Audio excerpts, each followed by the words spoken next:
30th annual WIAA Girls Soccer State Tournament continues from Time Warner Cable Stadium at Uihlein Soccer Park in Milwaukee. The 2012 Division II State Championship game pits number 1 against number 2. The Catholic Memorial Crusaders against the Mount Horeb Vikings here on Fox Sports Wisconsin. And a very pleasant good afternoon alongside Ozaki Warrior girls soccer head coach Eric Liebergen. My name is Matt Menzel. Well, how many times have we been here for the Division II State Championship game and seen Catholic Memorial, an experienced team. They've been led by Karina Krausert, coming off a multi-point performance in the team's semifinal victory against Appleton Xavier. This is an experienced team. They've been here, they've done that, looking to bring home yet another state championship. And you mentioned their leading scorer, but the truth is for Waukesha Catholic Memorial, that goal can come from anyone. They're a very dynamic team. They know how to spread the ball around, and they force a defense to not mark up one player, but to play rather a zone defense.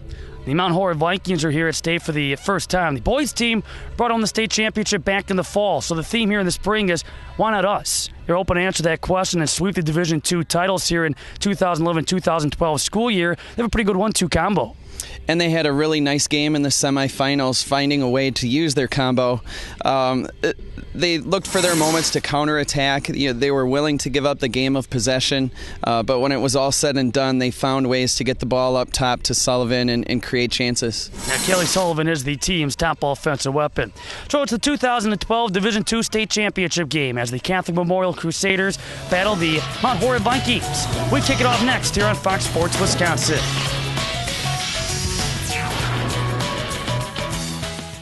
Today's WIAA event is brought to you by the Wisconsin Department of Transportation. You can change the future by driving safely in Wisconsin. Help turn over 500 annual deaths into zero. Zero in Wisconsin, a vision we can all live with. Rural Mutual Insurance, proud sponsor of the WIAA Sportsmanship Award. Citizenship, sportsmanship, and character. That's the WIAA Rural Insurance Sportsmanship Award.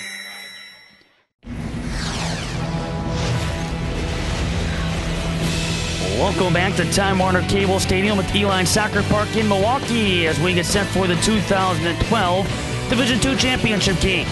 The Mount Horeb Vikings are the Badger North against the Classic A Conference's Catholic Memorial Crusaders. Catholic Memorial back at state for the 8th time, looking for their 5th championship.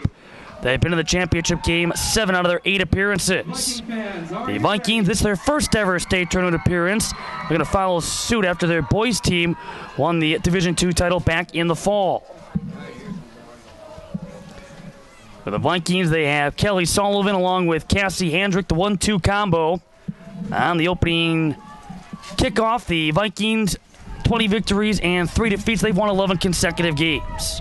The Memorial Crusaders at 24-3. They've won 5 consecutive and 7 of its last 8. It is raining here in Milwaukee. It's picked up since the duration of the Division III state championship game. As the Vikings get ready to toss it in.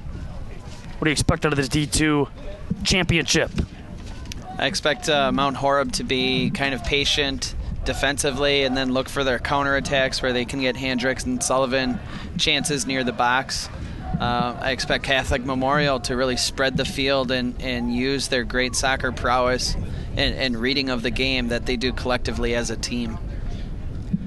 One play I'm anxious to watch for the Vikings to watch her effectiveness will be number 24, Brooklyn Myers. She is number 3 when it comes to scoring because, okay, Sullivan, Handrick, to some degree they were well covered yesterday against Notre Dame. Now, certainly both were able to score in that game, but you have Brooklyn Myers, who at least early on had some of the better looks for the Vikings. She'll be an easy player to track with those obnoxious yellow soccer cleats. It seems to be the latest trend with soccer that players are able to show their individual flair with the colors of their shoes. So I take it you're not a fan? I'm okay with it. It's just things go in trend. Back in the day, it was everyone wore black only, and now we see the exact opposite. On the near side, you have Nicole Piat. And a throw in for Anna Jerkin. Got the scoring started yesterday for Catholic Memorial by way of a corner kick for Krausert. Karina Krausert had a couple of assists in the 2-goal victory against Appleton Xavier. It was the 4th state tournament appearance between the the two teams, in which Catholic Memorial now has 3 victories and 1 defeat all-time at state against the Hawks. And for this corner kick, this is the dangerous end of the field. We have a bit of a breeze that's blowing to the north end, and here's a chance. It looks like we're going to have an in-swinger to the goal. There's a chance to make this more of a direct shot to goal. Krausert. That's bending off the crossbar and back out. Swung away, Hendrick. So that ball was right there. It was the epitome of what you're looking for with an in-swinger. It goes to the far post, and you have a chance to head that in with getting bodies in the box, as well as it almost went in all by itself. That exact same scenario worked to Catholic Memorial's benefit 65 seconds in yesterday's semifinal. One more look, ground level. And that off the corner kick by Krausert and headed off the crossbar. And that clearly came back out. That's perhaps one of the toughest calls for the linesman to make, as there's bodies near the goal and you're trying to get that exact angle on the ball of whether the whole ball crossed the line. That one clearly hit post only and came right out. Yeah, some great opportunities yesterday for Catholic Memorial. They would finish the game with a total of 9 corner kicks in the victory. And had 9 shots before all was said and done, 7 of which on goal. Waiting back is Kelly Sullivan. You see Cassie Lentz, the 5'10 starting goalkeeper, coming in with a 0.36 goals against average, making 3 saves in yesterday's semifinal W. Matt, we've talked about the turf at this tournament, the ability sometimes to try and get a read for how strong of a bounce the ball will play. Add into that for today's D2 championship game the fact that we have moisture on the field, and if it continues to rain, now that ball can have an extra skip to it as well. If a pass is slotted, let's say knee height or lower, it sometimes can pick up speed or at least maintain its speed, and those are dangerous situations for keepers.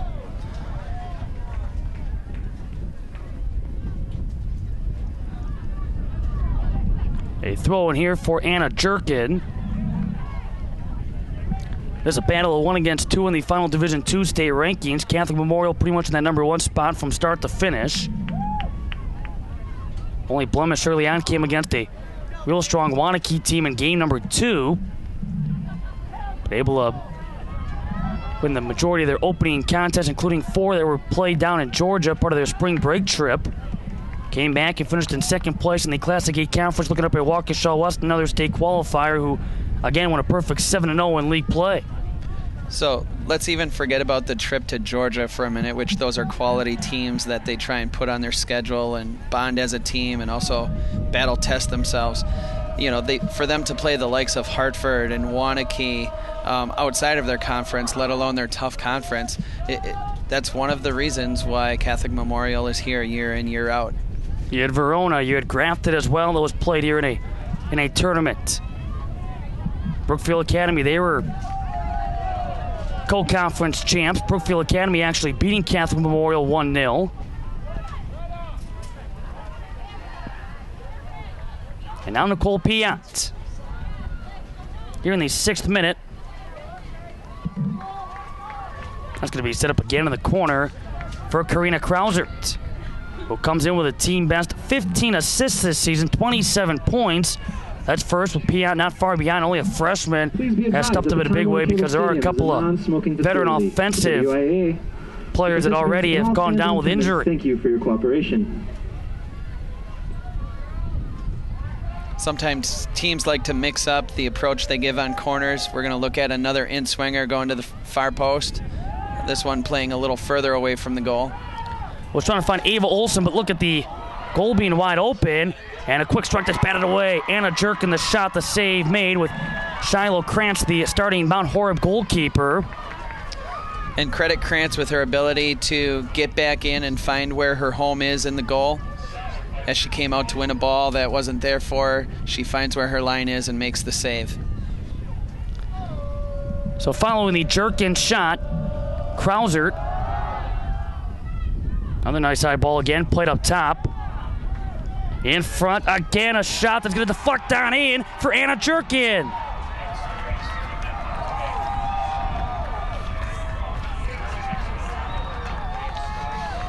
That's the danger of a corner kick. If you're not able to clear that ball quickly as a defense, you're at risk for waiting for an open net, and it's just a one-touch ball played very quickly. The keeper's helpless in that situation. Anna Jerkin off the right cleat after the first shot she was taken was batted away by Shiloh Krantz. Not this time, though. Jerkin for a second consecutive game, giving Catholic Memorial the early one-goal advantage. We talked about the variance and variety that a team can have on corner kicks. All three of those corner kicks were in-swingers, but it's the location of where the ball was that made it a little different for the defense to adjust to. 8 goals now this season, second on the team for Jerkin. And the Vikings with Cassie Handrick now sent away. Slipping there, falling after the battle for the ball was Rachel Paulson. Throwing here for Tess Bayer. The Vikings, can they come in having won 11 consecutive games?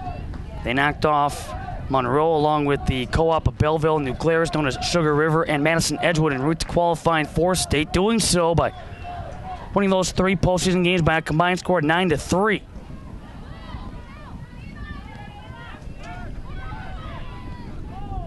With Jenna Matt, back in 2011, a first-team all-conference selection in the Badger North. And Ellen Hayden, after taking the hit, able to get back up here in the 8th minute. Ellen Hayden had a couple of nice swings yesterday. Much like Karina Krauser with her leg strength and her ability to swing it inward. Hayden, that threat for the Vikings with her crossing ability. And now Krauser. And again, a throw in for Ellen Hayden.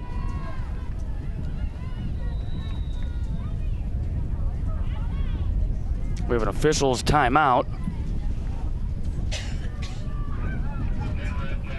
And apparently, perhaps some blood, but an injury that's involving Samantha Landmark. So she has been replaced in the Viking 11. Lily Iverson, who is dropping back now. Here's Megan Lemire. That's going to bounce out. A throw in now for Karina Krauser. Yeah, it appears to be a bloody nose for Landmark, and the referee noticed that and put a substitute on so that could be taken care of. That was sent out by Christina Fromm. She came through with 2 goals and 1 assist. Then in the team's sectional final, they knocked off New Berlin Eisenhower, a team that was able to bring home to their second conference championship of the last 2 decades. The Crusaders able to jump in front, 3 goals in the first half, added 1 more in the second, en route to the 4-goal victory. In fact, they went through the postseason, outscoring their opponents 22-0, but they recorded their 20th shutout yesterday. They have now won all 5 of their playoff games by a combined score of 24-0.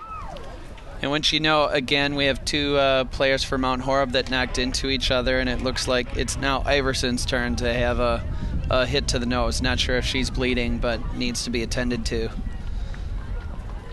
Fans, we remind everyone that only authorized here in the 10th minute, tournament and media personnel already a 1-goal lead for Catholic Memorial. They were able again to jump out of the gate yesterday, 65 seconds on in to take the lead, which changed the whole complexion of that game against Xavier, but also scoring in the 21:55 mark thanks to Ava Olsen to create that separation. This is a team, it doesn't matter what personnel may be on the field for Catholic Memorial and head coach John Burke. You talked about that non-conference schedule. They traditionally reload, forget about rebuilding. Yeah, it's quite a program, and the program itself, once you find success, people want to come to your school and they want to find ways to get on the field and be one of your key contributors. So they do the extra things. They go to the camps. They play for the strongest clubs that they can make the squad for, and they give themselves every opportunity to get the experience. It has certainly been a factory of talent in the Waukesha area as the throw-in for Ellen Hayden. That's sent away. Katie Mark back there defensively, and now Ava Olsen. For the Vikings, you have Megan Lemire. Coming out to pick it up is Cassie Lentz before Kelly Sullivan get a clean look. So Lentz will put it back into play here in the 11th minute. A 1-goal lead for Catholic Memorial. Lentz taking away what would have been a for sure, I think, tying up of the game. Her ability to just be very decisive and come out and win that ball before a shot can be taken. We go back the Viking route. Being sent up here by Jenna Matt. Vikings in their 2-0 victory against a very young Notre Dame Academy team yesterday. Out shooting the Tritons 6-5. That's a Notre Dame team that was a runner-up finisher a year ago in this D2 championship game against Madison Edgewood. In fact, this season we have, and we'll have, 3 new divisional champs from that of a season to go. Crusaders in front 1-0 here in the 12th minute. 2012 Division II state championship game. Catholic Memorial trying to bring home their 5th state title. They lead the Mount Horeb Vikings in their first ever state tournament appearance. They will get a goal early on. That's scored by Anna Jerkin for a 2nd consecutive game. Yesterday was 65 seconds on in. Today take a couple of minutes, but still nonetheless able to score after the ball was sent on in by Karina Krauser by way of a corner kick. It's an easier game to play when you can play with the lead early into the game. Just gives your team a sense to play with confidence and relax a little bit, not be tense, but also to take some chances that you might otherwise, be questioning, is this too far out to shoot, or should I challenge this ball? And when you're playing from the front or with the lead, you're typically able to play a little more loose. And teaching you also how to preserve some of those advantages, and for Catholic Memorial, that's been the story all season long. They've been able to jump in front, and they've been able to hang on. It's an oddity in which they give up goals to the opposition. They haven't done so since the regular season finale against Waukesha West, and before that you have to go back to a loss against Brookfield Academy. That came around the 5th, the final regular season game. Matt, we've had a couple of close chances for Mount Horeb's Myers down the right side just to get in, and she's showing something there. Look for her to be able to take more chances as she gets into that attacking third.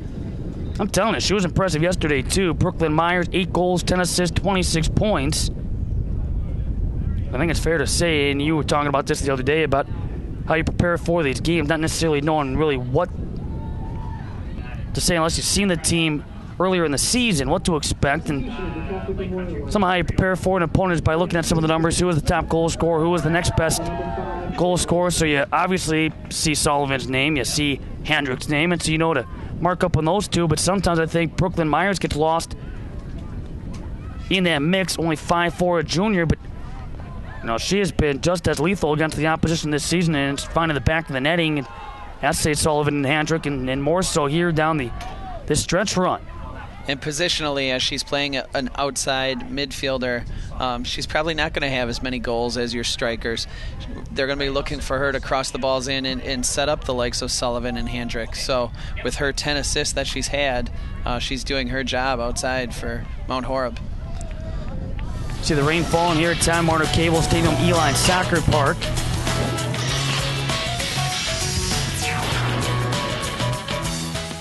When you were a teen, a driver's license meant one thing, freedom.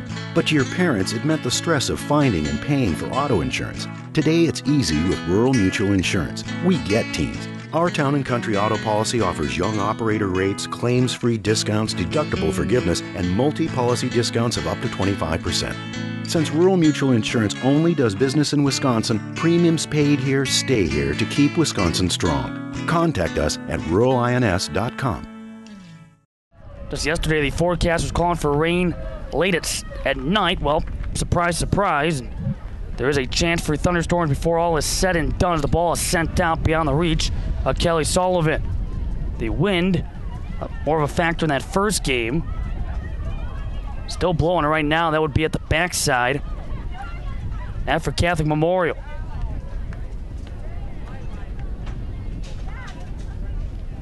Jerkin. Swung away by Samantha Landmark, the senior defender. trying to hook up with Nicole Piat. And she has stepped up. You have Julie Fisher, who was out of this game, the junior forward, who tore her ACL and surgery required after she tore and hurt the other ACL opposite knee last season and missed the entire postseason run. Had a big loss along with Erin Chiappetta, the sophomore midfielder, with 3 goals, 7 assists, 13 points in the games that she's been able to play for Coach Burke. I mean, no secret about it. And talking with Coach Burke, those are 2 humongous losses during the course of the regular season. But then you have a player like Nicole Piat, who, again, not necessarily sure what to expect coming into the season, but know that she has the ability, and she is not shied away from the attention, having led the way with 10 goals, 3 assists, 23 points. One of 7 freshmen that have found ways to contribute during what is otherwise a young Crusader roster. Your heart goes out to those players who, they put their heart and soul out on the field for you, and they get hurt with a devastating injury like that. And the other part of that is, how do you rebound as a team? Are the roles changing of your players a little bit, or next man up, who's going to fill that spot? And it takes an adjustment period for a team to deal with those types of injuries. Catholic Memorial is finding ways to do that, and they've been very successful at making those changes. See the driving rain and the goal kick now for Ellen Hayden. Certainly real blessed to have the field turf back now and been down on the ground for a couple of years here at Time Warner Cable Stadium. For Catholic Memorial of Anna Jerkin. On the slide, trying to step over was Nicole Banfield. Also going down was Kayla Waymer, the junior midfielder. Back at it comes toward Cassie Handrick. The danger with the wet turf and the wet ball is, the turnover of the ball. You're trying to make a pass, or you're trying to get a first touch, and it becomes a bad first touch. So what does this weather do for our game? Well, I think it sort of becomes an equalizer in a sense that it makes for a sloppier game. But it also might be an advantage to the team that is a little more agile. The well-balanced athlete, the one who's able to keep feet well-positioned and not overcommit to balls. Well, trying to get a cleat on it was Megan Lemire. And now with Christine Smith. Smith trying to cut in on Jenna Matt. A throw in as Catholic Memorial will see Haley Lang. The freshman midfielder get ready to sub in. It's going to be Karina Krauser on the throw-in. No, with this turf, though, you got the great drainage. It was a couple of years ago we were all sitting here and watching this field just flood throughout the course of Championship Saturday. Not something you have to worry about any longer. There have been times where, this was in the boys' season, where, again, you'd have the field with the standing water, and the championship game, the D1 game, had to be moved next door to the Pat Jones field. Yeah, it's a beautiful, a thing of the past. Beautiful field. It really takes away any of those opportunities of, is the field playable, or what type of conditions are we going to be playing under. And all part of this great renovation project as the throw-in coming up for Catholic Memorial and Karina Krauser. You see Time Warner Cable Stadium with that long shot. No longer the bleachers on that opposite side, nor on the end line on the south end of the field. Active new bleachers for the spectators in front of us. New paving and fenced-in area. Sometime in the near future, I believe they're going to seed that section and just allow for another small prep area for teams to warm up on, or as your subs are getting ready to come into a game, they'd be able to work on their warm-ups a little bit back there. Well, I'm going to pick up some speed and get away from Karina Krauser. For the Vikings here is Ellen Hayden. It's worth noting for Mount Horeb, and maybe this is something they talk about at halftime, they haven't given up real dangerous opportunities in their defense. They got scored on as a breakdown on a free kick, and those are adjustments you can make, but hang your hat on the fact that you, for the most part, have clogged down the middle and not allowed Catholic Memorial to get off great shots on you. I feel like that's kind of what we saw in yesterday's game, too, with Xavier doing a nice job after they fell behind by a couple of goals. You know, from that point on, about 21:55 on in, the quality of chance started to diminish for Catholic Memorial. They weren't getting the same looks they were getting, say, in the opening 65 seconds. I don't remember, you know, looking back at the box score, just thinking from memory, I don't remember a chance where we thought, oh, Catholic Memorial was about to go up 3-0. As Xavier was able to drop back and take away that cut down the middle. Catholic Memorial lineup. Number 5, Ava Olsen. For 19, Christine Smith. He's sent across. 21st minute. And Tess Bear head to Handrick. A lot of speed for Handrick on the wing. It's going to be sent out. Catholic Memorial in front 1-0 here in the 21st minute.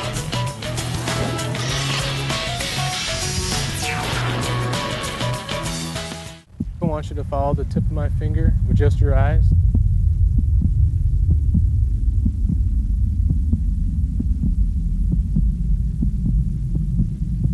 How will it feel 14, 15, 16. when you know you're failing the field sobriety test? Take a long, steady breath into the tube. Over the limit, under arrest. Drive sober, and let's achieve 0 deaths on Wisconsin roads. Number 10, Samantha Landmark. Back at Time Warner Cable Stadium at the Uihlein Soccer Park in Milwaukee. We were in the 21st minute. A driving rain that started to fall. Final minutes of that Division III state championship game. Catholic Memorial in front of the Mount Horeb Vikings 1-0 behind a goal that was scored by Anna Jerkin. She's now scored 8 times on the season, second best on the team, and for back-to-back games, enabling the Crusaders to jump in front 1-0. For the Vikings here at state for the first time, and their theme throughout the course of the postseason is "Why Not Us?" in reference to the fact the boys team able to bring home that D2 state championship in the fall, and now looking to follow suit here in the spring. That coming after the boys team was a semifinalist in 2010. Waiting back is Nicole Banfield. That was off of Johanna Messick, the freshman defender. And on the turn with Handrick. That was knocked away for a second by Mark. And one hop about to play for Cassidy Lentz. See what she is dealing with, trying to get back up on the turf, trying to set that ball for the goal kick.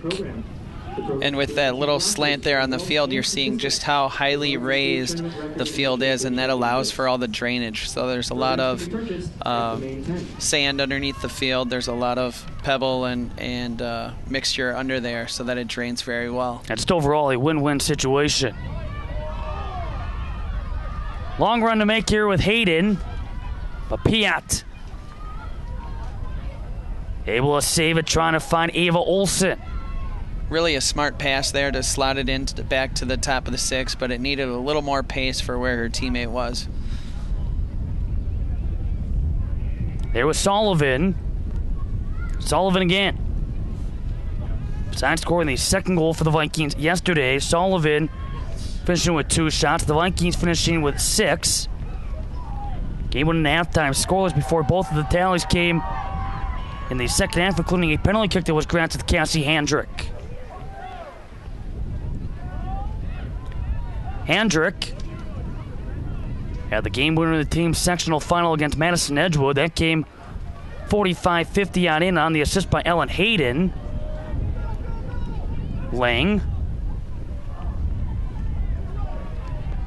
Olsen.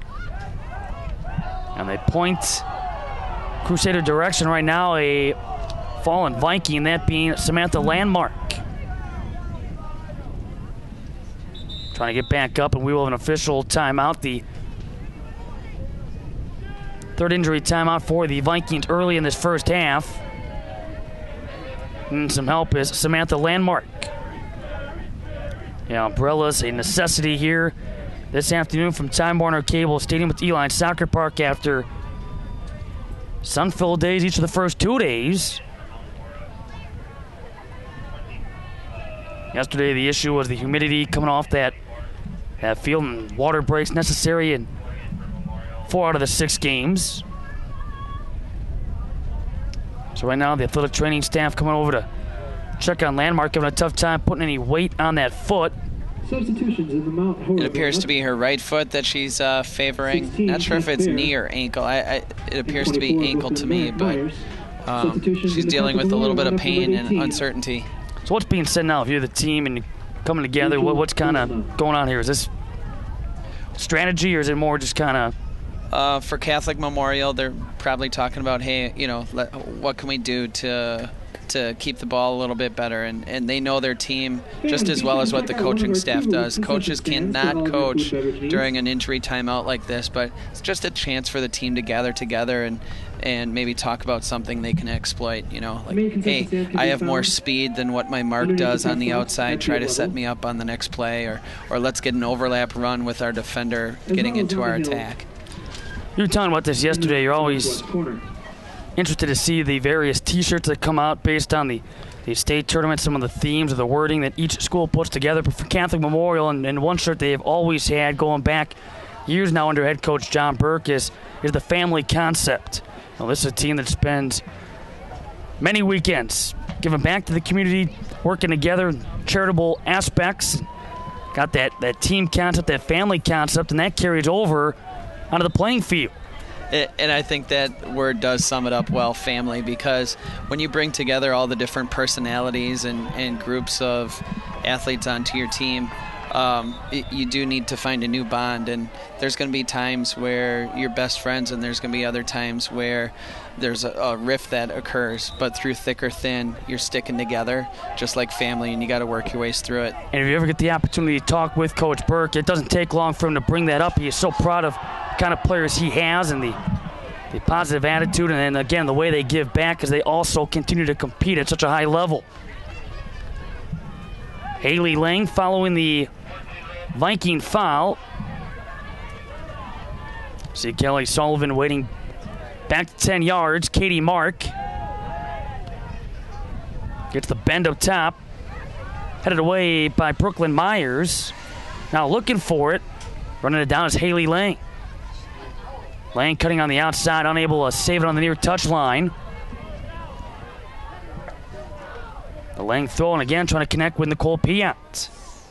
They've been trying to hook up with Piat now each of the last 2 days on that wing. Again, she was well covered in yesterday's game. At times, double marked, not a single shot off by the freshman midfielder.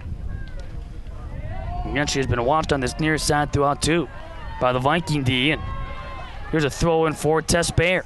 Among that flat back forward directly in front of Shiloh Krantz.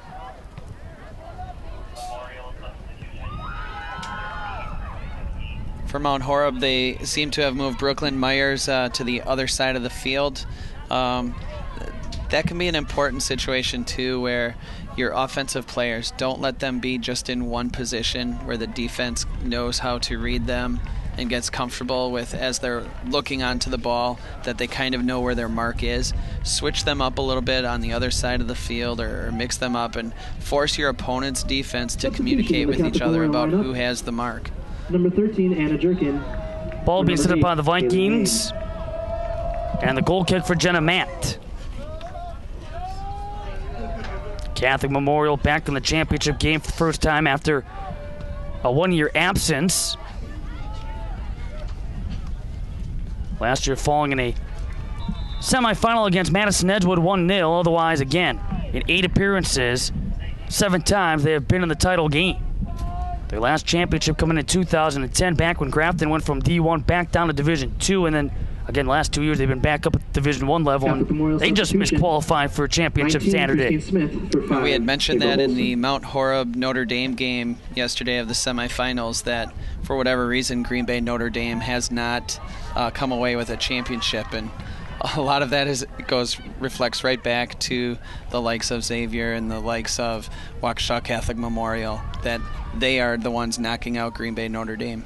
Coach Rickard, though, doing a nice job with what was a team that, again, got off to such a slow start the first 8 games in. They only had 1 victory, and all of a sudden, every game passed, and that team got closer and closer and got better and better. And their whole mindset the entire game is we have 24 games to get this together, to figure this out. And they did just in time to qualify for state again. But as mentioned, they came up on the short end of a 2-goal loss to these Vikings. And it was an interesting game because Green Bay Notre Dame had long moments of possession and finding attacks, and Mount Horeb was very patient and then just found opportunities to counterattack up the middle with their dynamic forwards.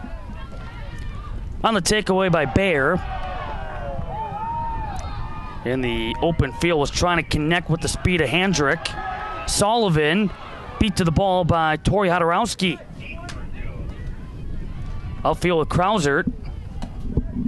Looking for it, but it's out of play.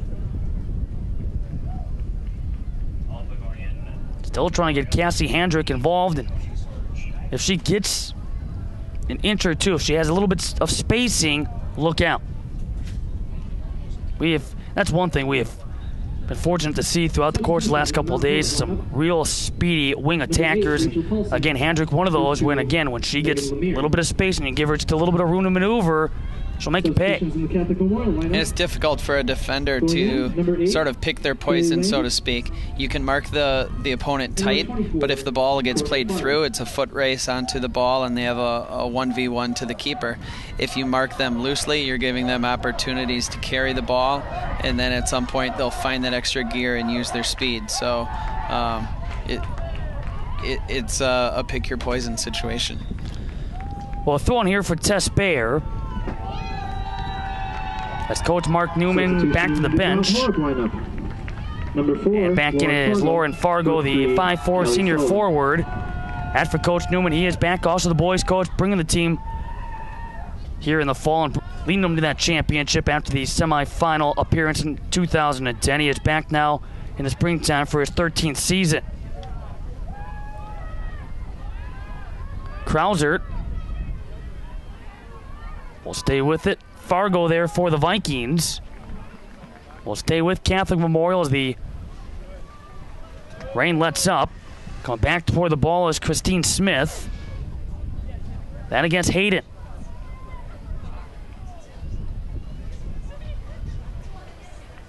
Throwing here for Karina Krausert. A lot of depth on this team. There's 25 on the roster, 22 obviously active for this state tournament game.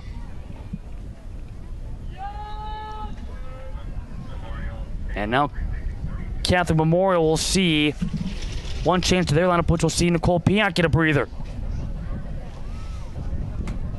There you see the change with Emily Ott in, the 5'2" freshman, who has scored 5 times, 2 assists, 12 points, and a game-winning goal. For 32, Nicole Piat. And as Catholic Memorial is attacking here, 21 out of the 22 players are on that half of the field, so Catholic Memorial finds a way to bring their players up. Mount Horeb is forced to mark those players by bringing their forwards back. Number 5, Ava Olsen. For 19, Christine Smith. From now Krausert, sent away by Ellen Hayden. 31st minute, 2012 Division II state championship game. As Catholic Memorial getting ready to send it in. Looking for an opening. Krausert. And again, it's Hayden. A 1-goal lead for Catholic Memorial.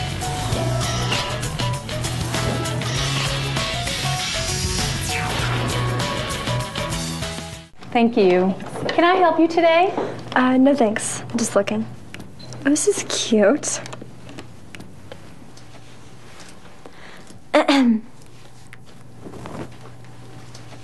So? Too tight-headed! Yeah! You wouldn't do it there. Hey! Oh. So, don't do it here. Sportsmanship. It's up to you. Like they're the fashion police.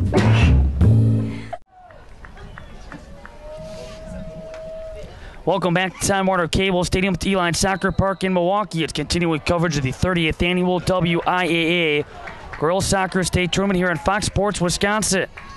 Matt Menzel along with Ozaki High School girls soccer head coach Eric Liebergen. 2012 Division II champion to be crowned. Catholic Memorial looking for their 5th state championship. Mount Horeb making their first state appearance.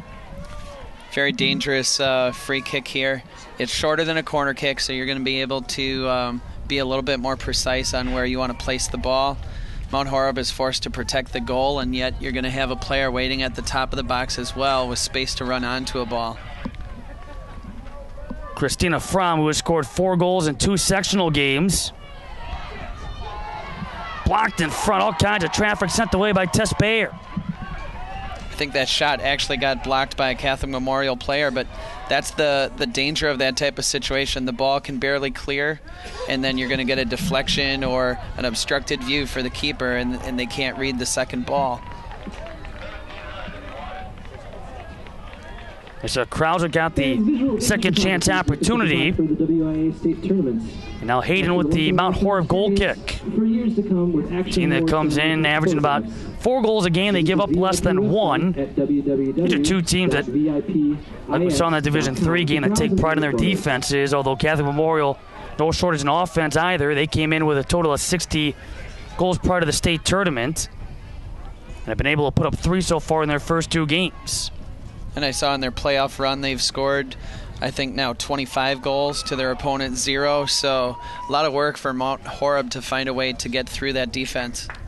This is a team, if you want to go back to the previous 7 sectional final games, they have beaten their sectional final opponents by a combined score of 22-1. And they've had some dominating performance to get back here to state, and then once they've been here, they have taken it to the opposition.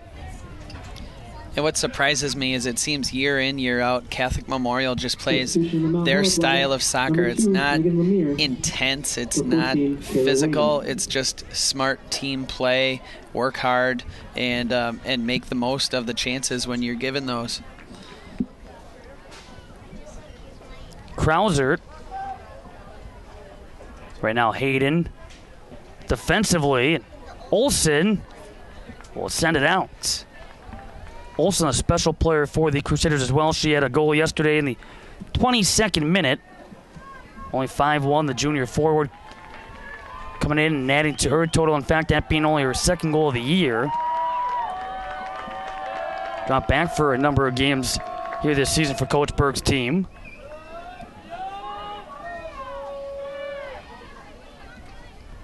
As we play on here in the 34th minute already, it has been a wild and wacky 3 days in trying to figure out who's the favorite to win. Upsets aplenty over these last couple of days. That's exactly right. To have the target on your back as the favorite, and whether that be the pressure or just the upstartness of their opponent to come in and find a way to get it done. We've had a lot of favorites take the fall. We saw Lake Country Lutheran University Lake School, a first-year state appearance, bring on the Division III state championship. Able to beat the Prairie School, dropped 0-4 in D3 title game appearances. 3-1 the final score in that game.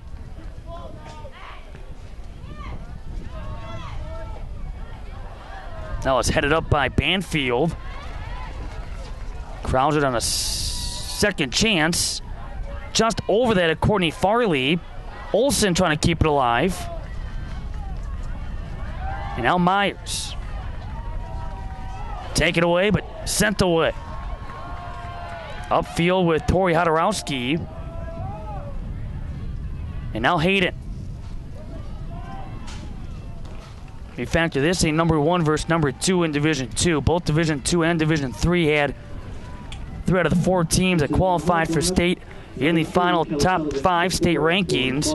Division I only had 2 top 10 finishers qualify, and now we have a championship game, a couple unranked teams for the first time that a non-Milwaukee school's in the championship game since 1990. Yeah, it was definitely in D1 where we saw a lot of the upsets and the favorites just falling by the wayside. Last night's late game, we saw a number 6 seed playing a number 6 seed, and they're doing it defensively. And then in the D3 game, to see the likes of Lake Country Lutheran have to take on a St. Mary's Central in their semifinal, and they find a way to battle back, and in overtime send them home packing, and then to do it again in the final where you see a very offensive-minded Racine Prairie team and do it again. That's remarkable for Lake Country to have that wherewithal. That St. Mary's Central game was a 2-1 matchup as far as the final D3 state rankings. And you mentioned that D1 championship game. That's coming up at approximately 2 p.m. You have Madison West. And their big story so far, they have played 2 games here at state. They have taken a total in those 2 games of 2 shots. They've scored 2 goals, and now they're competing for a championship for the first time since 2000. That's efficiency, Matt. That's what it's about. They have been perfect, and last time that had occurred in a state tournament game was in 2006 when Middleton upset Brookfield Central by going 3 for 3, beating the Lancers 3-1 with 3 goals on 3 shots, at ending the Lancers dynasty of 4 consecutive D1 championships. And it's just important for Madison West to find a way for them to get their win, and they get their goal, and now they know they can sit in on their defense and play with a tough defensive-minded team, and that's what they did. They were talking about going against the likes of Grafton, so they packed it in quite a bit. They made sure that the marquee forward for Grafton, Fannerstill, was man-marked, and they come away with the victory. Again, they get the pier. Sent away by Bayer. Sullivan.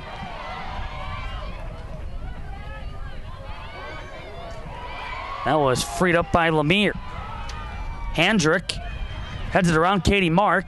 Mark had the inside look. Backing her up was Katie Golubowski. 2 really nice defensive plays there for Catholic Memorial, for Mark to be able to first win the ball out of the air and then to go ahead and pressure Handrick as she tries to use her body and get in. Mark stays very tight with her and does not give up that positioning. Locking knees. You have Handrick along with Katie Mark. So following a restart for Mount Horeb, and again, Catholic Memorial defensively has done a great job zeroing in on Cassie Handrick. You see the physical play there now with Ellen Hayden. So right now roles are reversed where Mount Horeb has the free kick and the chance to bring up their defenders, and let's see if they can make the most of this.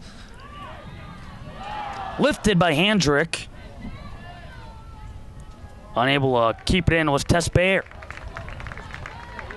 Handrick, not the tallest of the players in the box, but just has more of a sheer determination to make sure that her head is the one finding the ball, and moves very well to try and find the ball herself. Again, only listed at 5'2", but showing some ups. But then Tess Bayer unable to save it near the end line. The inside of 1 minute left here in the first half. And again, Catholic Memorial in front, a goal thanks to Anna Jerkin. She scored the first goal in yesterday's semifinal and following suit here today, as Jerkin now has scored 8 times this season. Paulson. Hodorowski.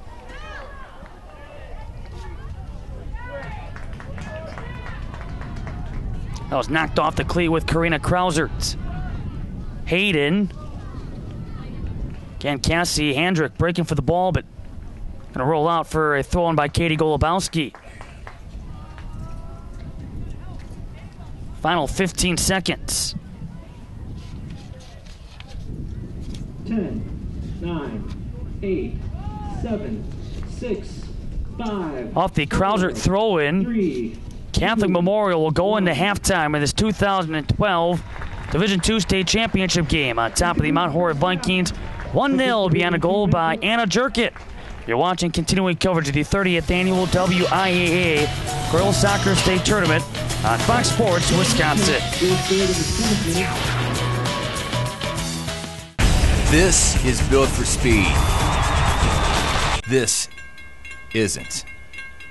This is built for speed. This isn't. This is built for speed. This isn't. Ask riders who crashed because they were riding too fast or lost control. Was the thrill really worth it? Ride smart, ride safe, and let's achieve 0 deaths on Wisconsin roadways. 0 in Wisconsin, a vision we can all live with. A goal by Anna Jerkin, the difference maker in this season's edition of the Division II State Championship game. The Catholic Memorial Crusaders, the top-ranked team in D2, on top of the second-ranked Mount Horeb Vikings. About to get the final 40 minutes of regulation underway. Your thoughts on what we saw in the opening 40 minutes? I thought it was a well-played game. Catholic Memorial had a few more opportunities than Mount Horeb, but nonetheless, like we anticipated, Mount Horeb will pick their moments and find ways to get up in the attack. For Catholic Memorial, my advice would be don't give up the foul in the attacking third, because that's what Mount Horeb is looking for, is the chance for corner kicks and free kicks just outside the box. We saw the Vikings come out in the second half of yesterday's game against Notre Dame and scored twice in the second half of play. One of those, though, a penalty kick to get the scoring started in the 60th minute before they delivered the knockout punch in the 74th minute. Thrown by Karina Krausert. And now Nicole Piat on the save. Going to be set up in the corner here in the 41st minute. So Karina Krausert, this instead of throwing for Catholic Memorial, going toward Piat. And now a goal kick for the Vikings. Those deep throw-ins are another dangerous attack, though it's not a free kick or a set piece. It gives you a chance to get your players deep, and it forces Mount Horeb to drop in their forwards to try to help out defensively.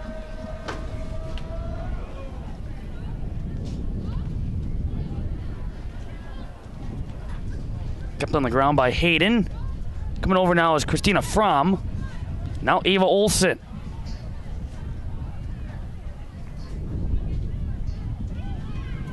Getting to the open field off the cleat with Hayden, but coming over on the near side for Catholic Memorial is Karina Krausert. Gets in front of Handrick. That was sent away by Hayden. I like that matchup, though, Hayden and Krausert.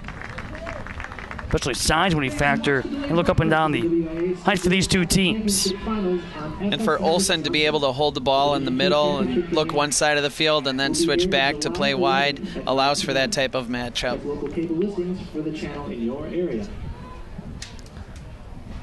So in the corner here for Anna Jerkin. Typically we've seen Krausert in this situation, but he's going to be Jerkin on the strike. Goes to the far post. Out it came toward Krausert, but it was Jenna Matt. Sent it up top. Golubowski.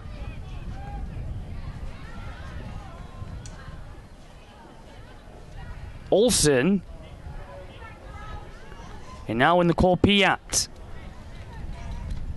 Let's stand with the Crusaders and Anna Jerkin.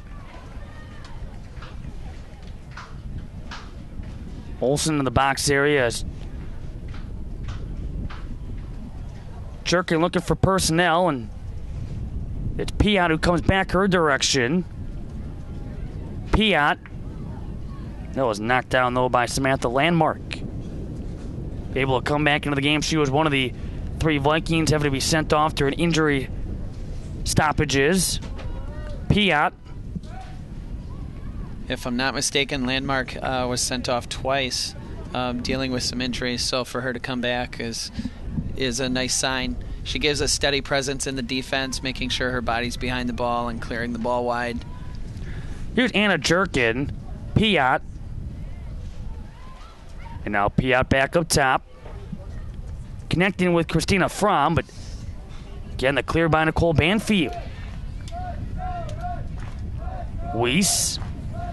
Trying to go right back again toward Nicole Piat, with the flag going up. Here in the 44th minute. It's the Division II State Championship game here on Championship Saturday. The rain has let up. In fact, the sun was trying to peek out, but still it is a mostly cloudy second half here from Time Warner Cable Stadium at the Uihlein Soccer Park. Still a little bit on the breezy end, but not nearly as bad as it was earlier, as it's blowing again toward the north end of the field. Matt. Left back by Bear. That bounces by Brooklyn Myers. And you and I talked about it in the first half and referencing the 1-2 combo. And here's Krausert. That was off of the knees of Krantz. Sent back in by Golubowski. Olsen gets run over from behind that against Landmark. And they have blown the whistle. Olsen knocked down to the box area. A penalty shot coming up for Catholic Memorial off the foul against Samantha Landmark.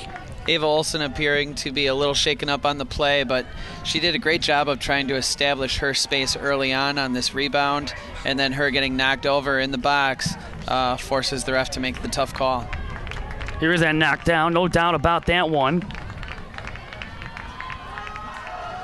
And Olsen's first touch so impeccable throughout the last 5 minutes of this game that you know she was going to be able to settle that ball down and turn in the box.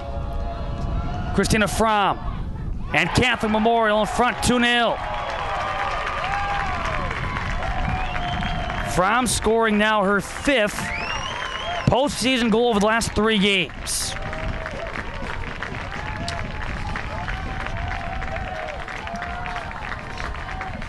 Well slotted penalty kick to be able to just have the poise to put this ball low out of the keeper's reach. Keeper got a good read knowing which corner the shooter was going with, but Fromm puts enough pace on the ball that a save is not there. So everything changing here now in the 45th minute. 2-goal advantage for the Crusaders. Memorial goal in the 44th minute. Now Golubowski knocked out by Cassie Handrick, but right before that foul occurred, about to bring up the point that we talked about in that first half, trying to get the 1-2 punch involved. You have certainly Kelly Sullivan, known for her strength, that physical ability. You have the speed of Cassie Handrick, but so far, very limited in touches. Right, and they're going to be forced to go ahead and get their numbers up and play a little bit more directly, because being down 2 goals with less than a half to play, you're going to be forced to take those chances. So whether they do find their goal or Catholic Memorial scores on a counterattack because of the numbers up, I wouldn't be surprised if we see another goal here.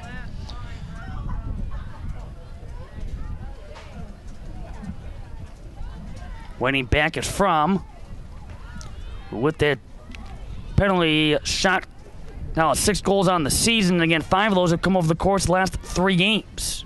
Or now 4 games if you include yesterday's semifinal, but able to score a total of 2 in the sectional semifinal win against the Shorewood Greyhounds. That was a 6-0 victory, and 8 different players with points for the Crusaders. Able to score 2, picking up 1 assist in the sectional final victory against New Berlin Eisenhower. Tess Bayer, Katie Mark, and Fromm throwing here for the Vikings. Here in the postseason, they've only given up multiple goals in a game once. That coming against Sugar River. That's the Belleville New Glarus Co-op in a sectional semifinal, 6-2. Otherwise, we have to go back to the 3rd to final regular season game against Milton, but it has only happened a handful of times.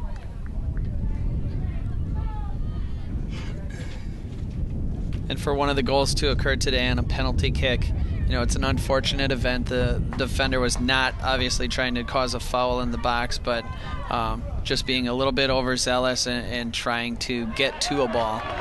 Yeah, yesterday the Vikings benefited from a penalty shot, today hurt by it. And now Ava Olsen in front, just missed, finding Haley Lane. I really love the soccer IQ of Ava Olsen there. As she starts her dribble, she puts a little hesitation in her dribble to freeze the defender. That allows her to restart and get in deeper, and then slotting that pass for her teammate. Ball being set up now by Jenna Matt. 48th minute, and again a 2-goal lead for the Crusaders. Trying to win their 5th state championship. Did so in 2010, which was their first title since 2007. They were D2 champs in 2004. They brought home the title again in 2006. 2007 as well, as they had a couple of wins against McFarland. The 2010 team, a 1-goal victory against Grafton. From Weiss Had it back out toward Weiss, but she'll get it after the touch by Brooklyn Myers. Jerk in. Here's Lang. She's trying to get around Jenna Matt. Bouncing by Myers. Coming over now with Tori Hodorowski. Sporting jersey 31, and typically in last couple of years you see that jersey and think about the Gagnon sisters that were once upon a time here at Catholic Memorial. One now playing with the Loyola Ramblers down in the Chicagoland area. But I had a pretty good run and then helping that team win the championship in 2010. And a throw in here for Shannon Weiss.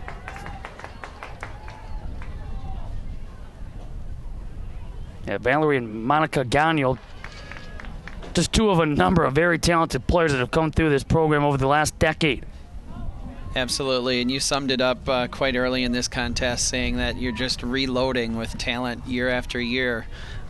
These players come in and they make a name for themselves, and as they leave, the next freshman or sophomore emerges and starts to make a name for themselves. Well, now Myers, Handrick, gets the spacing, but it's blocked. On the backup by Katie Mark. And off the hop into the arms of Cassie Lentz, who is a goalkeeper that came through yesterday with 3 saves after having a 2-save sectional final. Some relatively quiet games. Her defense coming through in a big way, limiting the opposition's chances, but then 4 saves in that sectional semifinal against the Greyhounds. And for Carrie Jo Mark to come in again as that supportive defender and just know when she needs to step to the ball and be in the right position, it should not go unnoticed. That's great defensive positioning and smarts on her part of when to step to the ball. Hayden off the backside of Karina Krausert. But, as Handrick got into that box, you could see the flair and the danger that she can bring to a game. She knows when to cut on her defender, and you know that shot is imminent.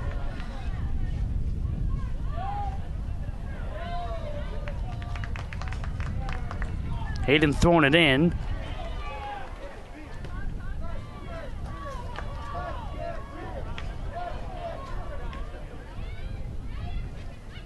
Now left with Megan Lemire. You were talking about in the Division III championship game, and I want to go back to some of your experiences on the sideline with Ozaki here at State. Okay, you have a team, Mount Horeb. In that first game, you have Lake Country Lutheran University Lake School, both here at State for the first time. Both played yesterday. How did the mindset change now with one state game under your belt going into the championship Saturday? Yeah, that first game is always the toughest one to get through because of the crowd factor and the size of the field and the turf itself. But get through that first game and be able to sit back and watch a couple other championship games or semifinal games go on. And I think there brings a certain calmness then to your championship game on Saturday. We did talk to one of the goal scorers for Lake Country, Schnuck, in the first game, and she said in the post-interview game she was very quite honest with us about just how nervous she was in that game, and we certainly appreciated her bringing that to the forefront for us. But once that whistle blows, she's playing, and there's a comfort. How about from a coaching standpoint? From a coaching standpoint, nerves? Oh, yeah, nerves, because you feel you're helpless. Soccer, more than any other sport, is a player's game where they're reading the situations, and it's hard to run plays, so to speak, but the players are the ones making reads and communication with each other, and so at times you almost feel helpless as the coach during game time. How familiar were you with your opponents in 2003? In 2003, not familiar at all. There's not a lot out there on the internet in 2003 to try and scout somebody, and we're going up against the likes of La Crosse Aquinas on the other side of the state, so I couldn't even find a coach that had played them. Now it's a little bit different with sports and the newspapers online. Like JS Online does a great job of covering teams that you can go ahead and get a sense of how teams attack and play. Of course, you would come home and bring home a state championship right from the get-go. And that was more than I could ask for in our first year, especially coming out of a shootout situation. That was the last year that state was in Madison, and that was also a special moment to be able to play. Over at Bree Stevens. Bree Stevens, thank you. That has since been renovated. Paulson. A 2-goal lead for Catholic Memorial. They will throw it in here in the 54th minute.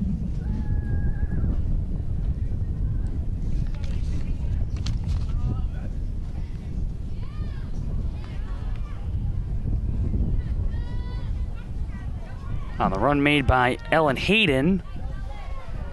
That's sent out. 2-goal lead, Catholic Memorial 2012 D2 State Championship game.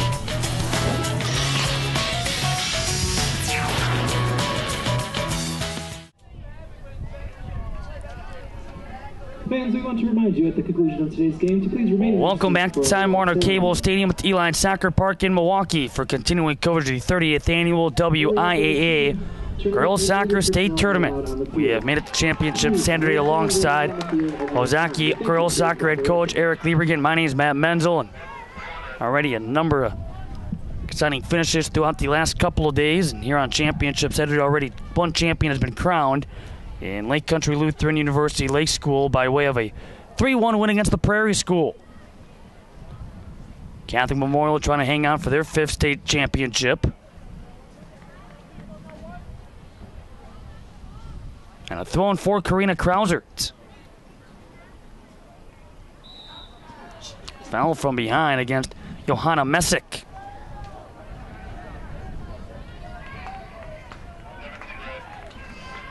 Referee giving a very quick whistle on a lot of these fouls. The defense for Mount Horeb is electing to mark very tightly, but the ref has been very consistent with that type of whistle. See the wall for the Vikings of Lemire along with Hayden. Jerkin. And again, the wall going to be moved back 10 yards. Back up by way of Jenna Matt. To the outside, that was headed wide. Kept in, though, by Hayden. Run down by Lemire. And across midfield, but the Crusaders will knock it out.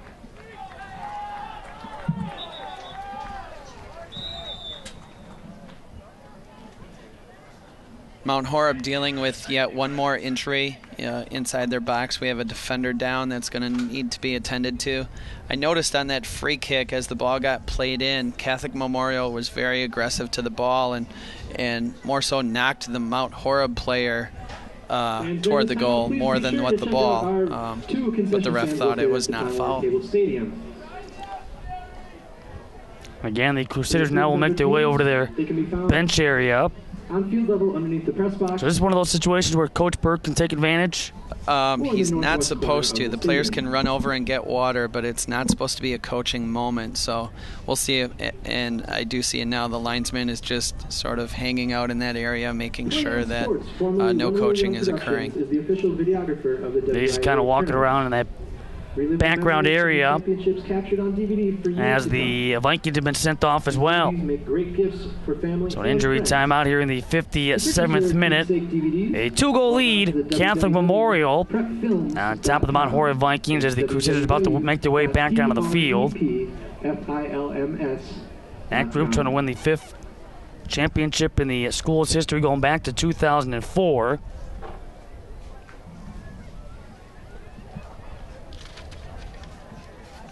And recapping the scoring here in the contest, Anna Jerkin. With the first goal, you see the corner kick set up for Karina Krausert.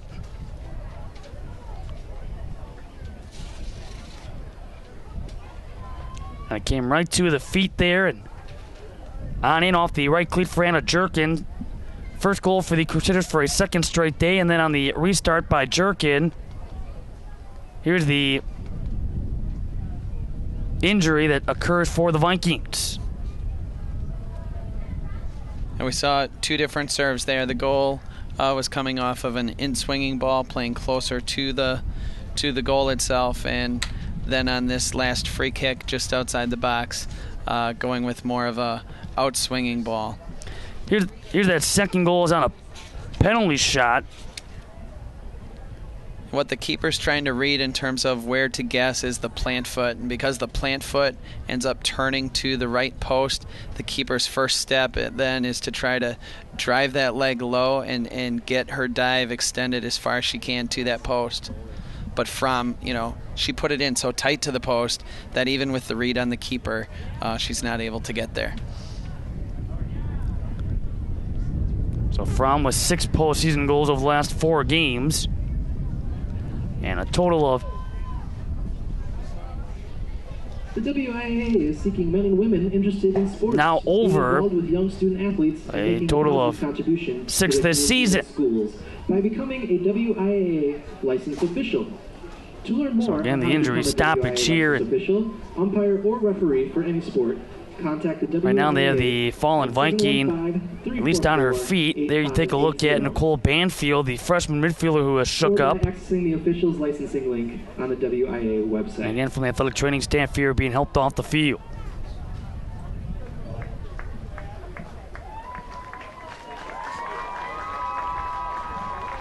Your teammates looking on. Mark Newman coming out as well, the 13th year girls soccer head coach for the Vikings. All 3 of his first team and second team all-conference selections from 2011 back. Lost about 3 all-conference honorable mention seniors. But this is a team that finished in second place in the Badger North. Looking up at Waunakee, the conference champs, who did not allow a single goal in conference play. And that's something that the team can hang their hat on, was just how strong of a defensive side they had.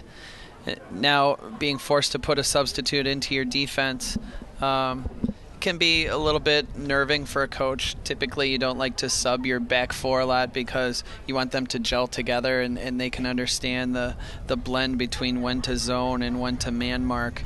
But nonetheless, they'll be forced to do it, and if nothing else, that will build a little bit more depth for next year with the experience of playing in a championship game.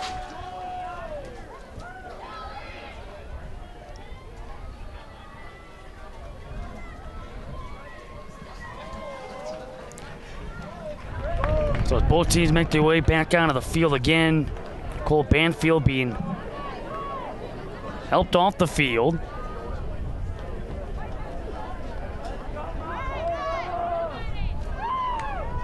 This is a 1-goal game at halftime. The penalty kick was showed up. The insurance goal that was scored by Christina Fromm.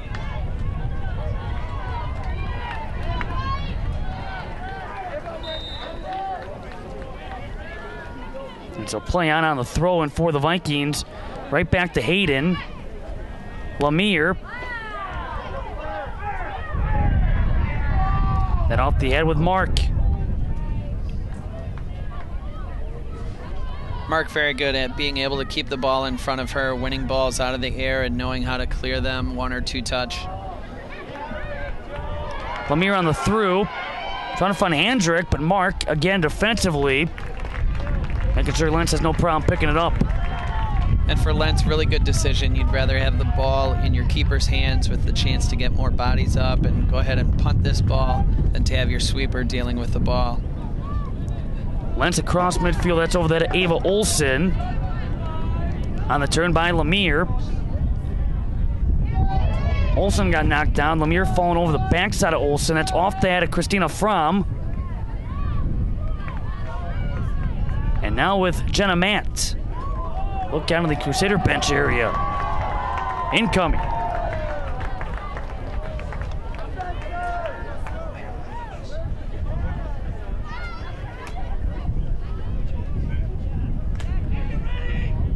Sent across for Olsen, but headed away by Johanna Messick. I really like that overlap run down the sideline to get in and know that you're going to be unmarked and deep down the line. Krauser will throw it in for the Crusaders. Now for Ava Olsen. In her pathway is Hayden. That's sent out. The corner to be set up. We have seen so far Krauser and Jerkin each handle those responsibilities, and again it's going to be Anna Jerkin here in this corner.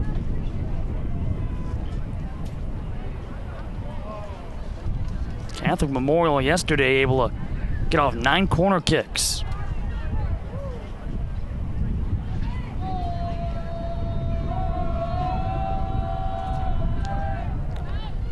That's going to bend behind the goal.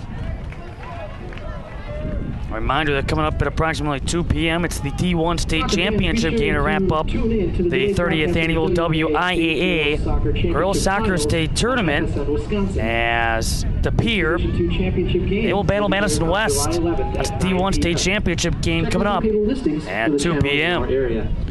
That's a defensive-minded team against a defensive-minded team. One of those teams will be forced to go ahead and take some chances and come out of their shell.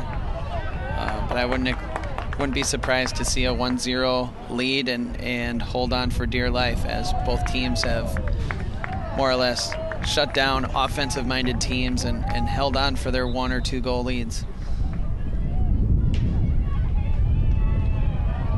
Substitution. See the replay of the Viking foul from behind with Lemire, and then Hayden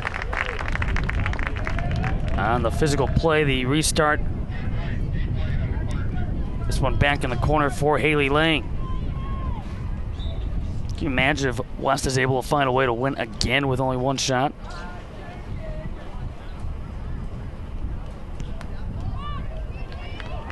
Had it back out, then off of Lemire. Will stay in the corner for the Crusaders. And again for Haley Lang.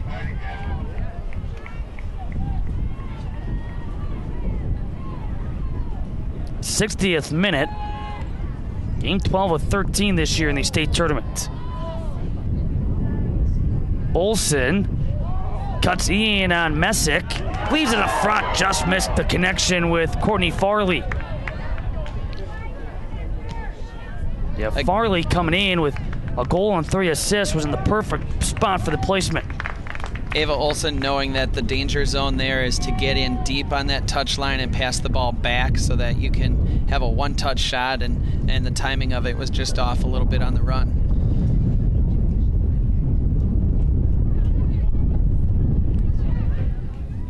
And now the strike by Farley.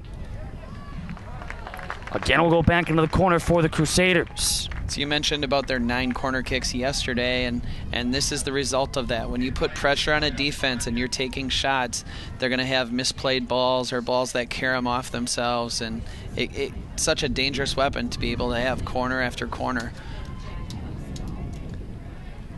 Lang, another nice high ball. It deflects back up top and will come across. Christina Fromm, the closest Crusader.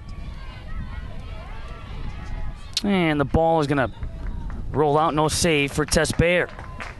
So the Vikings getting ready to make a couple of changes. Now the way things played out in Division II this season, you had Catholic Memorial finishing as the #1 team this year, and then really that on an annual basis. You had Mount Horeb finishing #2, a team that can't get off to that strong start. They lost their first game of the season. They had against Sun Prairie, but then able to rattle off a total of 6 consecutive victories, and a stretch that would see them win 9 out of their next 10. They only lost 1 more game thereafter against Waunakee, their Badger North champs. You had Xavier finishing in 3rd. They were a state qualifier again this season. They have been a regular here, but their roadblock to bring home a championship at least 3 times has been Catholic Memorial, and it was yesterday. And Ashland finishing in 4th. And Sheboygan Falls, a 5th place finisher. Sheboygan Falls Falcons, that's the way things played out in Division II this year. Wasn't a lot of change throughout the course of the season either. Those are some real consistent programs. Hayden, stepping back in front was Krausert. Almost a handball, and there is the whistle for the handball. It came up on Kelly Sullivan. And I don't know if the intent on the handball, but the fact that the ball played right down to her feet makes it more of an easier call for the ref to make because there's an advantage there.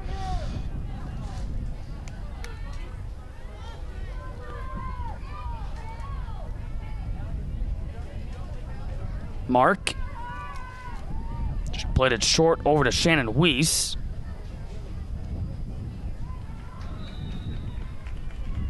Vikings will throw it in as Coach Burke will bring in about 3 or 4 new faces.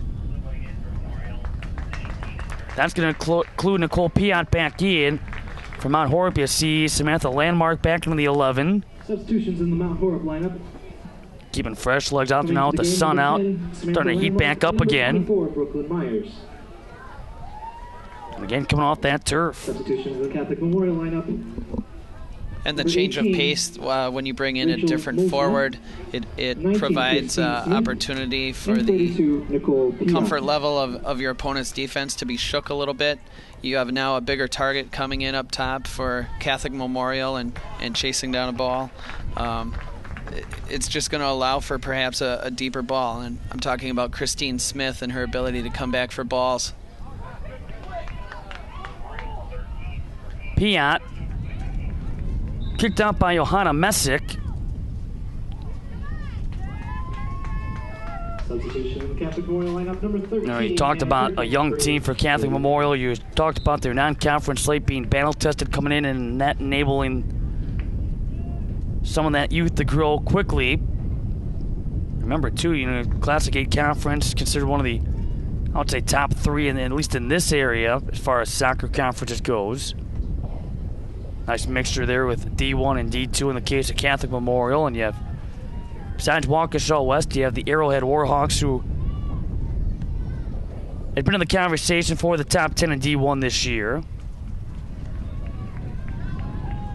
Conference about to get a little bit of a facelift with Pius out, Muskego in. Southeast Conference will see a couple of changes as well. And another really good Division I program, especially on the boys' side, that, again, is only going to help Catholic Memorial as they continue to compete and grow with some of the younger teams that they have had in recent memory. Smith getting the feed right back. And now Christine Smith. That's sent in front, but right there is Shiloh Krantz coming off a 3-save sectional final performance against Madison Edgewood, the defending D2 state champs. Nice 1-2 combination of players working together against a defender and making those quick diagonal passes to each other. 66th minute. Mark.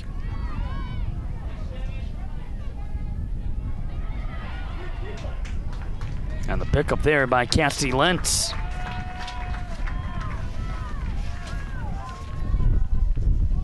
Again, the wind blowing at Lentz.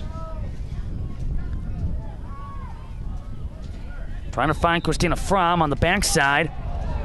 Drawing the foul against Megan Lemire.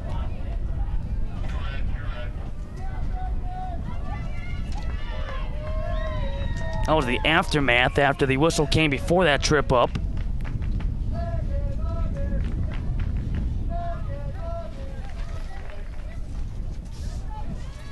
Golubowski. Sullivan making the move. Try to take it away, but the feed goes to Weiss. Trying to pass around Myers. Now here is Hendrick. Angles back in. Cassie Hendrick. Try to leave it up front, but Fromme will jump back. And then a handball. Well, check that. Right now we have a fallen Viking here in the 68th minute. Check this out. Okay, the foul there, apparently on the Vikings, and the ball came up, and that all coming after the fact. And that call appears to be a jumping in where she's recklessly leaving her feet and not playing the ball. to Mount Horeb's credit, I think she's trying to jump up and make sure that that ball can't leave the box, but nonetheless, she knocked down the Catholic Memorial player. So Brooklyn Myers, update of Shannon Weiss, stays a 2-goal lead for the Crusaders. 68th minute from Milwaukee.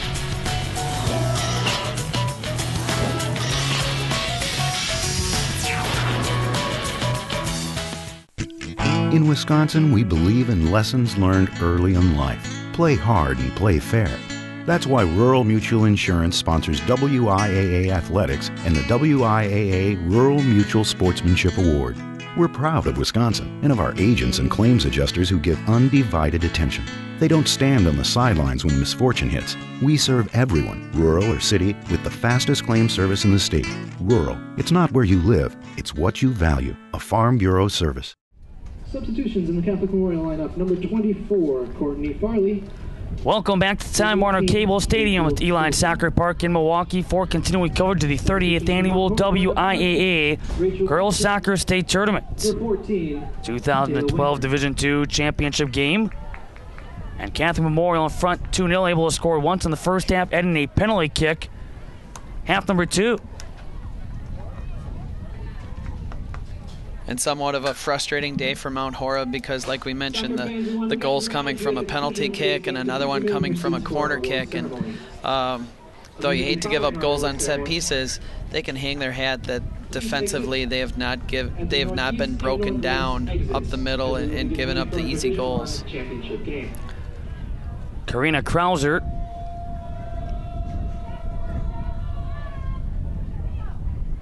That was knocked down, back out toward Myers.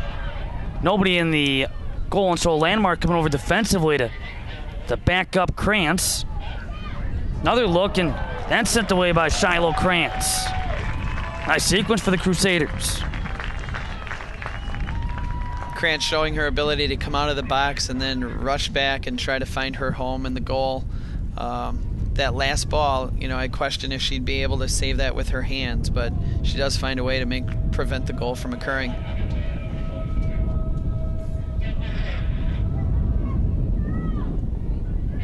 Flying over the head with Farley, back out by Myers.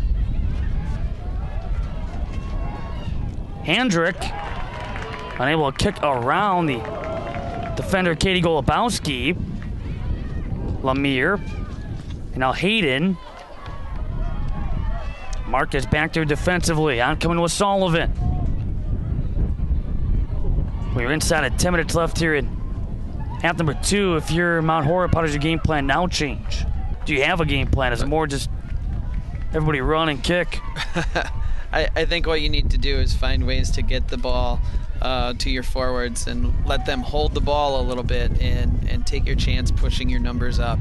Any throw-ins you have or corner kicks that you have, get as many bodies up into your attack as possible. But if you can play a ball into your midfield or forwards, have them hold it for just a second or two as people are making runs off the ball. Well, here's Handrick. I believe if Catholic Memorial will just send it downfield and make Mount Horeb chase. Crowd wanting a handball in that situation, and the call is not coming.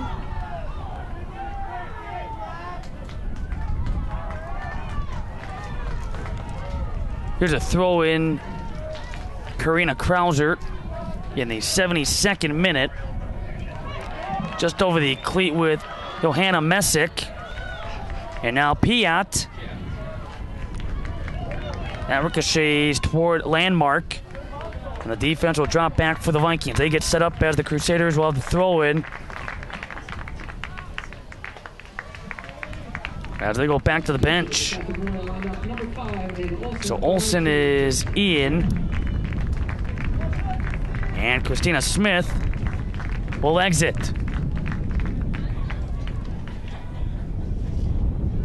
Piat to Olsen. Checked it now with Krauser. Looking to send it right back to Piat. And in front, the pickup, again, for Shiloh Krantz.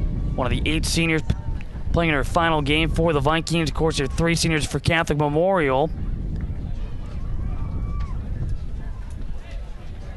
You have Lily Lentz, Emily Clark, along with Katie Mark. Mark, the one that we have seen play significant minutes here over the last couple of days.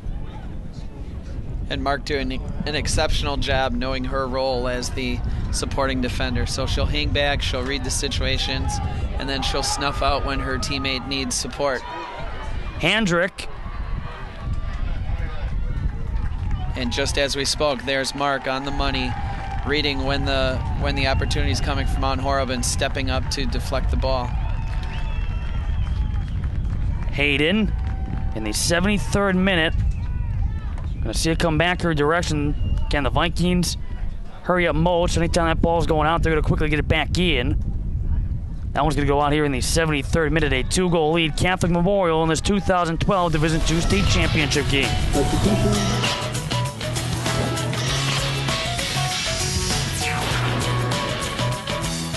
As teens, we imagine all the cool things we want to be when we grow up. Some of us dream big. Others dream bigger. We tell our friends what we want to be, and our parents and teachers. We never think we may not be able to do these things. We never think we could die texting and driving, or kill someone else. Thousands of people just like us have died because someone was texting and driving. Those people had big dreams too, but they'll never get to live them. Message to Teens is brought to you by AAA Wisconsin, the Wisconsin Department of Transportation, and Fox 47. Back in Milwaukee, inside of 7 minutes left in the 2012 Division II state championship game. Cassie Lentz on the goal kick for Catholic Memorial. They lead 2-0, able to score one in the first half.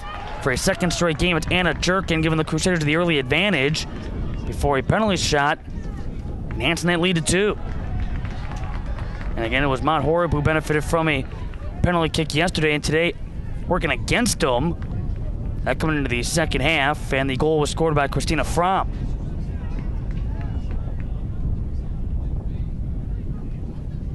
Krauser.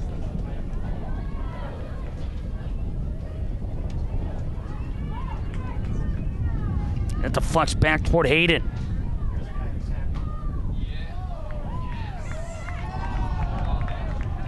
Again, a throw-in for the Vikings and Ellen Hayden. That's off the head with Handrick with a good look about a minute or two ago. On the turn with Matt. Jenna Matt.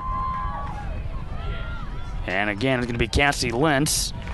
On the outside in came Brooklyn Myers. We see for Jenna Matt winning that ball in the midfield and just the pressure of being down 2 goals with a little bit of time left. She's trying to slot a ball through the middle and give them an opportunity right now. She doesn't have the luxury of playing a ball wide to the outside mid and letting a defender overlap. But just the pressure of the limited amount of time left in this game is now starting to wear on Mount Horeb. Saw a second ago Sophie C. out there, the sophomore forward for the Crusaders.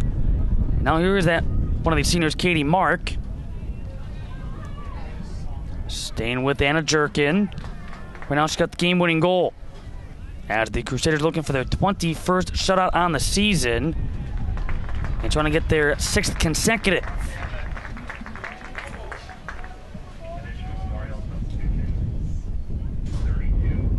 Ball being set up here by Anna Jerkin. See 2 waiting in the back to sub in for Catholic Memorial. Up it goes to Ava Olsen. Again, was battling against Rachel Paulson. And so now those 2 changes being made. And we're seeing the smarter tactic by Catholic Memorial on their restart to play the ball down the line into space. They're trying to get the ball to Olsen so she can hold the ball in the corner a bit and eat some clock or get a corner kick or throw in out of it. You have Lang and Piat. As we are down to 4 minutes left. And now it's the Vikings that go to the bench. We'll make a couple of changes. We got 1 change being made for Catholic Memorial. We've got to see some of the seniors come in on the Crusaders side. They only have 2 that really haven't seen significant playing time. And kind of the Vikings with 8. Yeah, Megan Lemire along with Kelly Sullivan, the Reigning second team all-conference selection. Lauren Fargo has been out there on the attack. Courtney Whipperforth. Samantha Landmark defensively along with Jenna Matt. Shiloh Krantz, their starting goalkeeper, along with Ellen Hayden, who has been placed on free kicks. The 8 seniors for Coach Newman.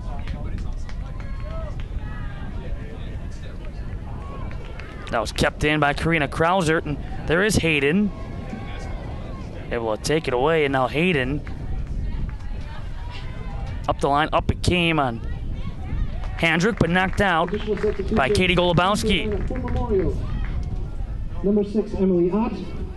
And for Mount Horeb, number 4. On the turn with Handrick. And 6, Courtney Whipperford. Handrick will center the feed, but back is Sullivan. Pick up for Cassie Lentz. Vikings have their seniors out there right now.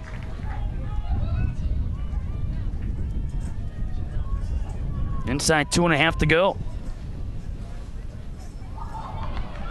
Getting knocked down to the turf was Christina Fromm. Hayden.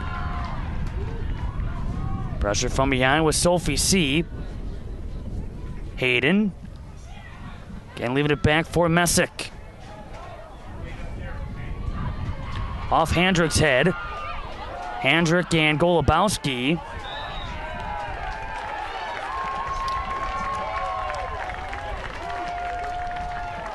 Golubowski and Handrick have had some tangles throughout the game, and they've been clean tangles.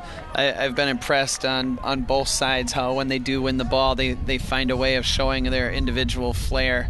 But the best part of their battles is when each body is in tight to each other, shoulder to shoulder, and they're both fighting for that position of the ball.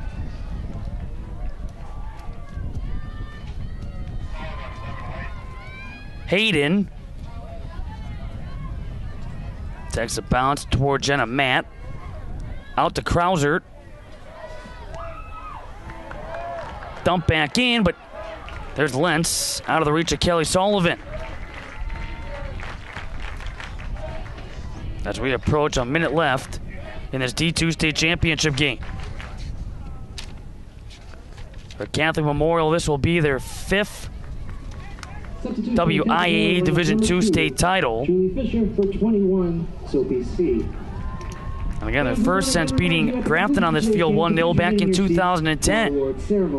For the Vikings, great run, first state tournament appearance, but their boys team, they lost in a semifinal in 2010, and they were fortunate enough to come back and win the D2 state championship a year later, and this program will look to do the same as they will come up on the short end in their maiden voyage. Very impressive run for Mount Horeb, and you hate to end your season this way with a loss, but they played well. They were just a little outclassed today with a team that was able to finish some of their set pieces, and it wasn't the case for Mount Horeb. 8, 7, 6, 5. So Catholic Memorial for the 5th time in program history, Division II state champs. This concludes this Divisional II championship game with your final score: Catholic Memorial 2, Mount Horeb 0. Their 21st victory in the 2012 season. Catholic Memorial knocking off the Mount Horeb Vikings by a 2-0 final on a goal by Anna Jerk, and that's the game winner. And Christina Fromm adding the penalty kick in half number 2. We'll come back to Milwaukee and put a wrap on it after this. Catholic Memorial 2, Mount Horeb 0 on Fox Sports Wisconsin. Today's WIAA event is brought to you by the Wisconsin Department of Transportation. You can change the future by driving safely in Wisconsin. Help turn over 500 annual deaths into zero. Zero in Wisconsin, a vision we can all live with. Rural Mutual Insurance, proud sponsor of the WIAA Sportsmanship Award. Citizenship, sportsmanship, and character. That's the WIAA Rural Insurance Sportsmanship Award. Welcome back to Time Warner Cable Stadium at the Uihlein Soccer Park in Milwaukee. The Catholic Memorial Crusaders, for the 5th time in their WIAA history, are Division II state champs, first time since 2010. They knock off the Mount Horeb Vikings, eliminated from their first state tournament appearance. Their season coming to a close as a runner-up after a 20-win 2012 campaign. Anna Jerkin able to help the Crusaders jump in front for a second consecutive day. Our player of the game, and we had an opportunity moments ago to check in with the junior midfielder. All right, being joined by Anna Jerkin of the victorious Catholic Memorial Crusaders. You scored the goal in the semifinal. You scored the go-ahead goal in the championship game. Describe those goals. Well, the one yesterday, it was very, very surreal. I didn't even know what was happening until my team was around me. And today, same thing. Like, I had an opportunity, like the corner before, goalie barely tipped it out. And this one, I got on it, and at first I didn't think it was going in. It hit the pipe, and goalie went to get it, and it just bounced off her. I guess it was kind of lucky, but I think that's just, we got great balls in from Karina Krausert on both of those, and that gives us the opportunity. If we don't get those in there, it's not in the mix, and there's no chance for anybody to finish. Well, certainly we talk Catholic Memorial soccer, rich tradition. Is there any pressure you guys put on yourself year in, year out, realizing that you're trying to pick up what last year's team left off? Yeah, there's always a lot of pressure. This year we wanted to get here, and our goal wasn't just to make it to state. Our goal was to win state, and we did that. But there was a lot of pressure yesterday. A lot of us were talking today about how we might have been more nervous yesterday because we lost in the last seconds of overtime, and like we didn't want that to happen again. So. And what was this season like, considering you guys had such a young roster?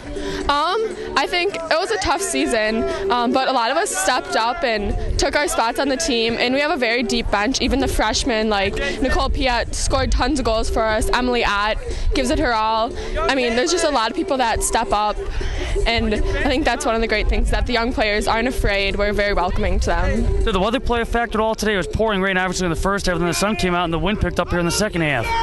The rain at the beginning, it was tough. You had to make sure that you got your body behind the ball. It was going to skip for sure, and you just had to make sure you got your body behind it. And then the wind, I didn't think the wind was too big of a factor. We play well, even in all weather, I guess.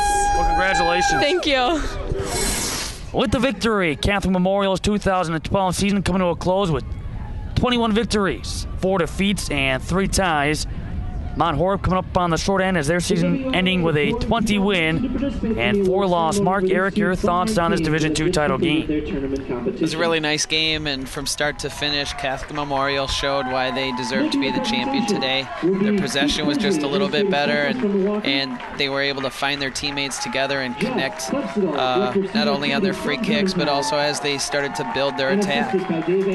All right, so that is the final score here from Milwaukee, where again the final sees Catholic Memorial knock off Mount Horeb 2-0.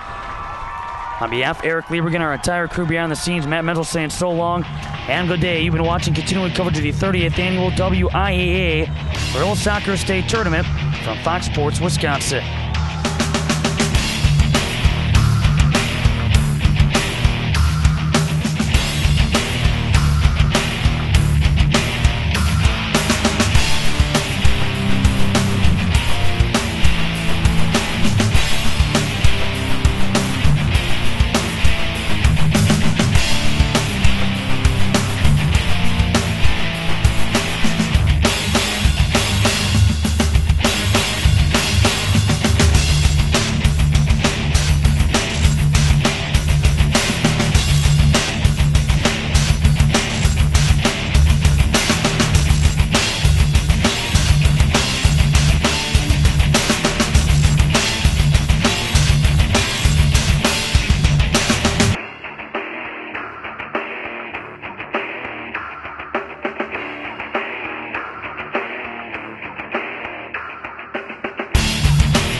Starting first with the Mount Horeb Vikings. Number 2, Megan Lemire. Number 3, Kelly Sullivan.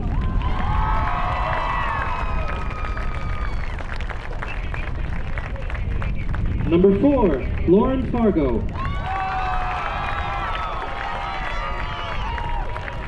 Number 5, Olivia Kovacs.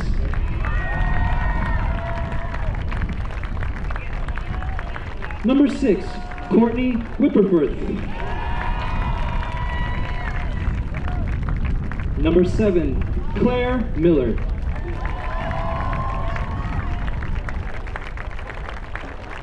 Number 8, Rachel Paulson.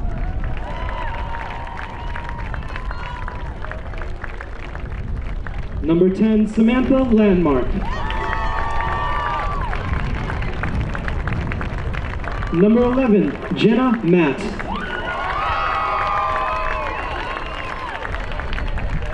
Number 14, Kayla Waymer.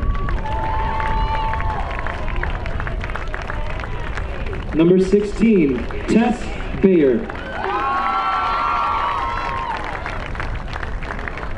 Number 17, Joanna Messick.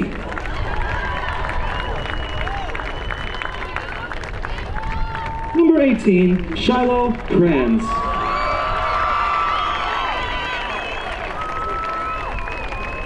Number 19, Nicole Banfield.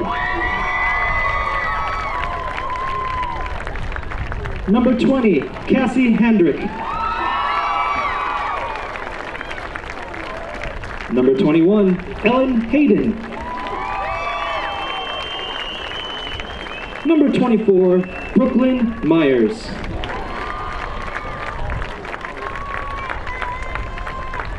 Number 25, Julia Straubauer.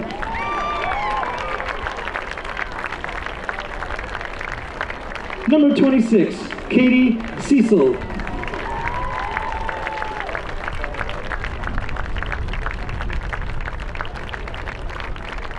Number 28, Jessie Noka.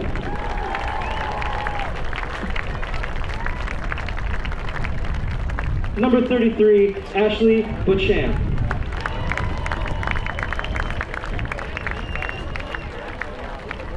Will head coach Mark Newman of the Mount Horeb Vikings please come forward to receive your trophy?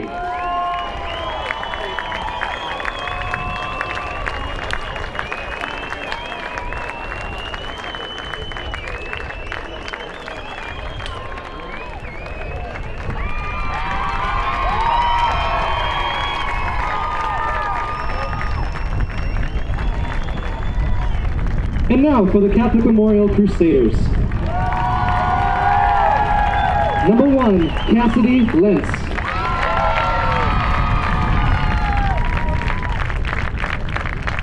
Number 2, Julie Fisher.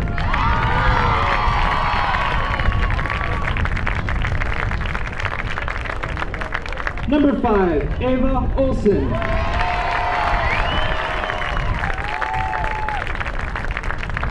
Number 6, Emily Ott. Number 7, Christina Fromm.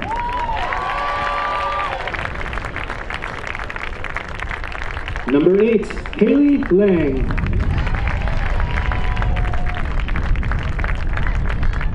Number 9, Lily Lentz.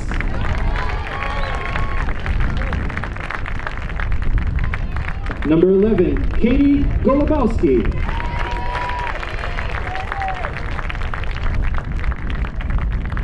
Number 12, Shannon Weiss. Number 13, Anna Jerkin.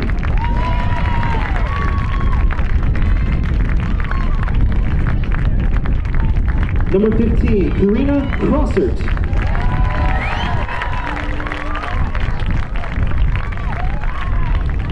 Number 16, Emily Clark.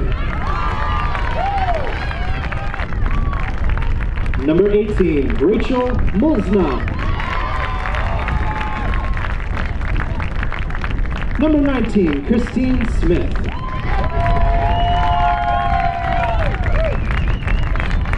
Number 20, Colleen Wimmer.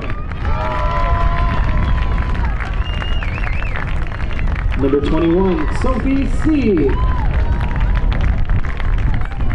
Number 22, Katie Mark.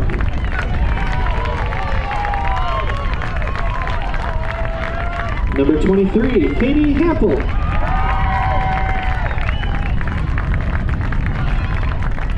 Number 24, Courtney Farley. Number 31, Tori Podorowski. Number 32, Nicole Piat. And number 99, Haley Anderson. With head coach John Burke, please come forward and claim your Catholic Memorial Crusaders trophy.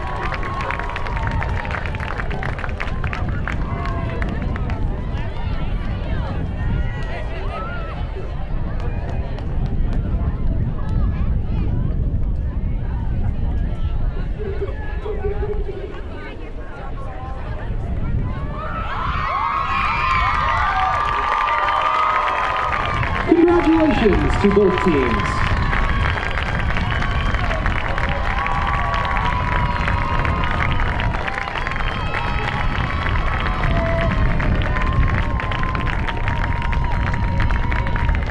This concludes our Divisional II championship game. We want to thank all of you soccer fans.